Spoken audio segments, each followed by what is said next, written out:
हमारे साथ जुड़े हैं पूर्व सैनिक श्री गोपाल सिंह मेहरा, भारतीय जनता पार्टी के वरिष्ठ नेता भी हैं और आज कारगिल विजय दिवस भी है। हृदय जी नमस्कार। हृदय जी, आज हमारे कारगिल युद्ध के 25वीं वर्षगांठ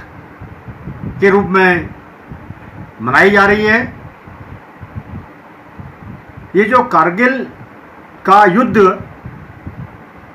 पाकिस्तान द्वारा हमारे देश पर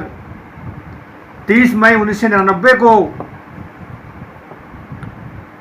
ये युद्ध हमारे देश पर पाकिस्तानी सेना के द्वारा छेड़ा गया। ये एक अचानक, अप्रिय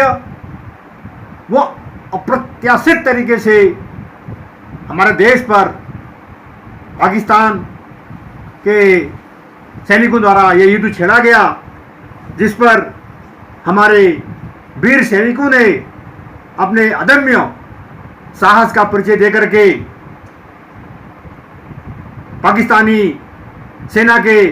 4000 सैनिकों को धूल चटाई और जिसमें हमारे देश के लगभग 527 सैनिक भी इसमें वीर गति को प्राप्त हुए। ये युद्ध हमारा कारगिल की ऊंची चोटियों पर, जो लगभग 12,000 से 18,000 फीट पर हमारे वीर सैनिकों ने अपने वीरता का और अदम्य साहस का परिचय देकर के पाकिस्तानी सैनिकों को वहाँ से खदेड़ा गया, जिनकी मंशा हमारे देश पर अपना कब्जा करने की, सियाचिन पर, लेह मार्ग पर और अन्य कश्मीर के मुद्दों पर ध्यान भटकाने का जो प्रयास जो पाकिस्तानी सैनिकों द्वारा किया गया, ये हमारे देश के वीर सैनिकों ने उनके नापाक इरादों को, इस पर उनको मंसूबों को पूरा नहीं होने दिया और अदम्य साहस और वीरता का परिचय देकर के उनके सैनिकों को यहाँ से खदेड़ा गया। लगभग 85 दिन तक ये युद्ध चला और 85 दिन के बाद ये युद्ध हमारे सैनिकों द्वारा जीता गया। एक समय ऐसा था कि हमारे देश को रूस व इजराइल से हथियार, अन्य उपकरण हमें मंगाने पड़ते थे। तो आज हमारे देश के यशस्वी प्रधानमंत्री माननीय नरेंद्र मोदी जी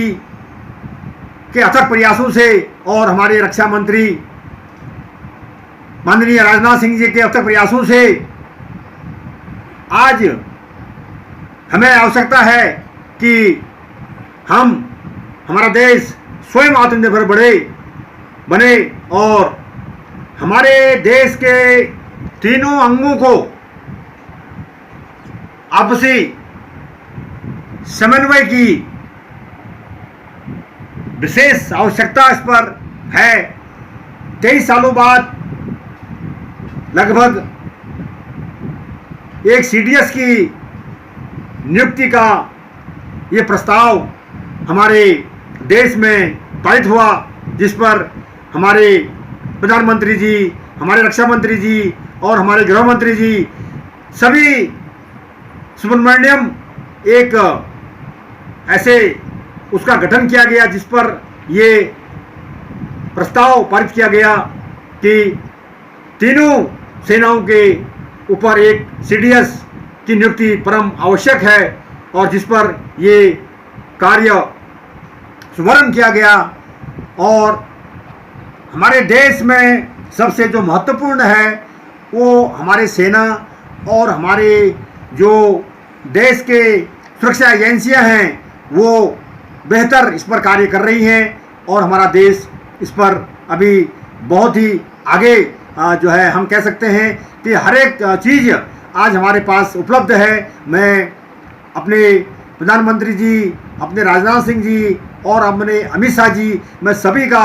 इस पर धन्यवाद कहूँगा। हमारे देश के प्रधानमंत्री जी, हमारे रक्षा मंत्री जी और हमारे अमित शाह जी कार्य कर रहे हैं। जय हिंद, जय भारत, जय उत्तराखंड।